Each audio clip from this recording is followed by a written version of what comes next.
Hey Steelers fans, I'm Thomas Mott. Welcome to today's Pittsburgh Steelers news and rumor videos. I got some pretty exciting news for you guys today. Before we jump into the latest Pittsburgh Steelers news and rumors, we've had so many new subscribers that we're actually bringing in a second host to the channel, Megan Payton, to go ahead and help create more content. So I'm still going to be here. I'm going to do a lot of videos during the week, but Megan will be doing a bunch of videos as well, one of our new team members here at Chat Sports. So go ahead and welcome her by following her on Twitter at Megan Payton7. And of course, you guys are subscribed to the channel because she's going to make her debut a little bit later on this week. But as you already know, if you like these videos, go down below and subscribe. But give Megan some welcome and a big warm Steeler welcome because she's going to be doing a ton of great content alongside me here on the channel. Follow her on Twitter at Megan Payton7.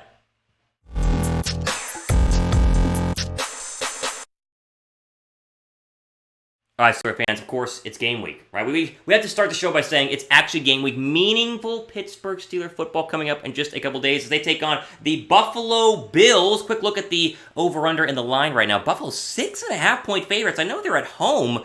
That is, I mean, better than the Steelers to cover at least. We'll talk about how you can do that with our friends at BetUS a little bit later on. Over-under sits at 48.5. I think Pittsburgh is going to surprise some people as long as the offensive line holds up, which, of course, we're going to talk about a little bit later on in this video. I think Big Ben and this offense are going to have a lot of fun, and the debut of Najee Harris, again, in a meaningful football game is oh so exciting. Right now, again, Buffalo 6.5-point favorites. The Steelers underdogs, plus 6.5, and the over-under sits at 48.5. What do you guys think? Will the Steelers cover the 6.5 versus the Buffalo Bills? I think they will. I mean, 6.5 versus the Buffalo Bills. I know Buffalo's all the trendy pick right now in the AFC. If you think they'll cover, type 1 down below for yes. If you think the Steelers will not cover, go down below and type N down below for no. Be a pinned comment down there. Find the pinned comment. Give me your answer, yes or no, if they're going to go ahead and cover against Buffalo.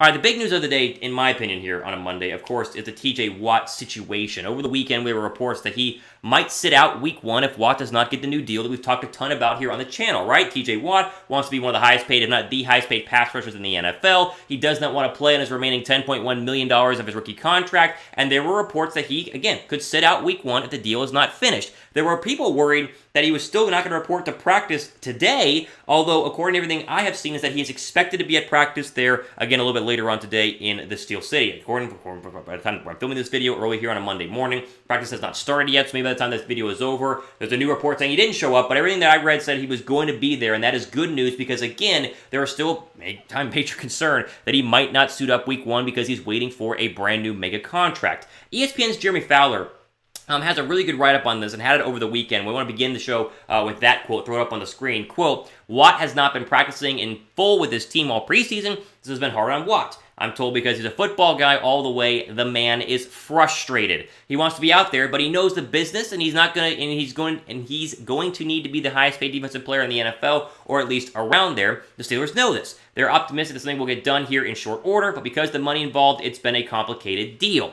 Fowler would go on to say, and so, if something's not done in the next, say, 48 to 72 hours, he's definitely going to be in jeopardy of missing week 1 because the Steelers stay tried and true to guys needing to practice in order to play. He's been out there in individual drills and things like that, but they need more, end quote. Hopefully that more comes a little later on today when he actually participates in a full practice according to multiple reports. Here's the deal. I don't know about this, will he practice, will he not practice? This deal needs to get done. And the Pittsburgh Steelers need to just shut up and pay the man. It's that simple. I know that it's a lot of money and you're giving him more guaranteed money than any Steeler has ever had in the history of the franchise, and you make them one of the highest paid, if not the highest paid pass rusher. Stop. This is going to be, and already is, a top 5 pass rusher in the NFL. He might be the best pass rusher in the NFL. Like, Myles Garrett gets a lot of love over there in Cleveland. I think Watt is what a lot of people would take over Myles Garrett just due to the age factor, just a tiny bit younger. But that doesn't matter. He's considered one of the great pass rushers in the NFL, defensive players in the NFL. Get this deal done, that we don't have to worry about TJ Watt getting upset. I don't have to worry about TJ Watt not practicing today, even though he's supposed to. Not have to worry about him sitting out week 1, even though, again,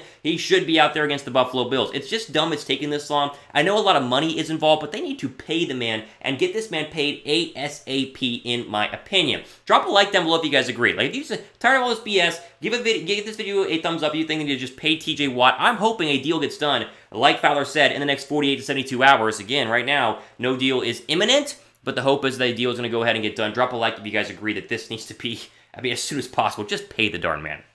Okay, our next story here is a follow-up on a video that Tom did a little bit earlier this weekend on the channel, and that is the new addition of the cornerback spot, and that is Ahkello Witherspoon coming over from the Seattle Seahawks for a 2023 fifth-round draft pick. Now, you already know the details of this thing. But I think there's a very legit case that Witherspoon could be pushing for a starting job, especially if Cameron Sutton were to struggle, or if Joe Hayden were to, show his age a little bit more than people realize here in 2021. Witherspoon's super cheap. I love the move, by the way, just a little side note on that. But defensive coordinator Keith Brooks earlier this week kind of shed a little bit of light on the fact that there are still other people behind Hayden and Sutton who could eventually start if they struggle from a starting cornerback standpoint. Throw the quote up on the screen right now. Quote, I don't think anybody's comfortable with four cornerbacks. We've got guys who can play different positions. Cam can play different positions. He can play the nickel. 42, Pierre, he's shown that he can play in preseason. We think we're okay right now to play them in different positions. If somebody comes available out there and they never land, we'll see what happens. That, of course, did happen by bringing in a guy in Ahkello Witherspoon who has played a lot of football, 47 games. He's still very young and started a bunch of them up there in San Francisco before, of course, signing over with the Seattle Seahawks last offseason. I think the hint here is that Sutton could be moved to nickel if he struggles on the outside because Witherspoon's primary spot is on the outside of cornerback spot and has very little experience in the nickel. I'm not saying it's going to happen week one. It will be Sutton and Hayden as your two starters, but if the secondary struggles, maybe Stephon Diggs and Josh Allen carve them up a little bit, don't be surprised if the change is made by Keith Butler in order to get Witherspoon on the field because I think that he is a pretty darn good football player. I think the secondary, while strong, still has some question marks we need to go ahead and figure out going into week one and, of course, beyond. Listen, Witherspoon can push the start. That's the point of this segment. I think he's going to, of course, be a backup in the beginning.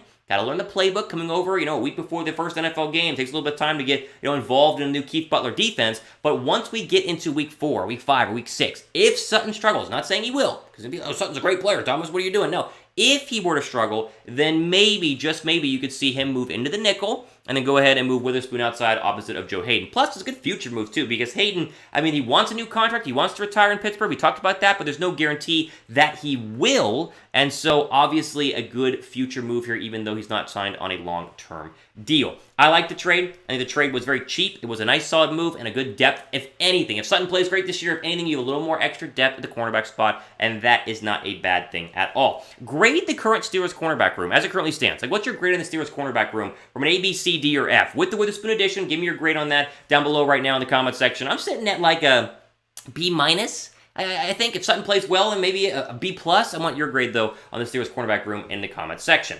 Okay, before we're going to get into our final story on the offensive line, quick shout out to our friends at BetUS. We already talked about how the Steelers are heavy underdogs in their opener against Buffalo. If you want to bet on the Steelers to cover or win outright, do it with our friends at BetUS, chatsports.com/bet. The promo code is Steelers125. So you go to the link, use our promo code, and then you get a 125% deposit bonus whenever you first sign up. Like right now, literally, you put $100 down, turns into $225 for you to bet on. How about the Steelers to cover? The Bills are getting -6.5 at home. It's everybody's favorite trendy pick in the AFC. Over-under sits at 48.5. I would be betting this game for the Steelers to at least cover. I think it's going to be close. Maybe Buffalo wins. They're a good team, but if they only win by 3, then obviously the Steelers cover and you win your money. Chatsports.com/bet. That promo code is Steelers125.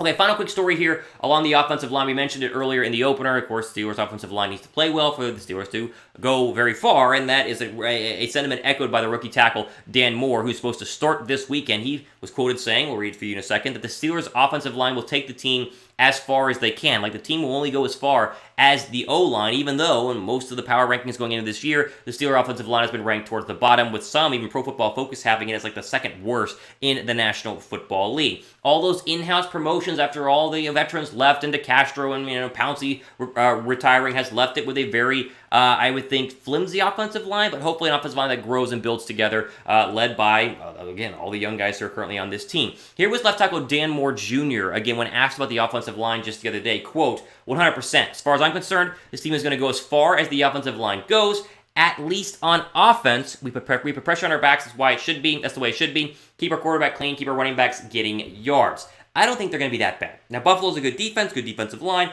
I think Big Ben's going to get sacked this year. I agree with Dan Moore, though. If they play great, this is a double-digit win football team. 12, 13 wins is going to be crazy. If they really struggle, though, you could go down to 8 or 9 wins. I think it's going to go as far, because the defense is going to be great. I think Harris is going to be good. I think Big Ben's going to be fine. I think the secondary, or the wide receivers are going to be really good. But if this O-line struggles, then this team is going to struggle as well. It will go as far as the O-line takes them, and I agree with Dan Moore on that take. But I think they're going to be fine. I think they have a really good chance to beat Buffalo. It's a tough opener matchup, but I think they're going to be okay. Hopefully the offensive line can handle all of the pressure, though, that will be on their shoulders in this first NFL NFL regular season game. All time for a day on our Steelers Talk news and rumor video. I want to jump on here and give you guys the latest updates as hopefully TJ Watt is out there practicing by the time you're watching this video. Hopefully he's going to play. I think he will. But, we're going to cross our fingers and remains to be seen. It's game week, though. We're pumped for that. Can't wait for the Steelers to go ahead and play some meaningful football. I know you guys are excited, too. Make sure you guys are subscribed to the channel. Again, plenty of updates next couple of days and weeks, including a schedule win-loss projection. I'm going to do that next couple of days, so be subscribed for that. All time for today here on our Pittsburgh Steelers news and rumor video. I'm Thomas Mott, signing off for the rest of your day.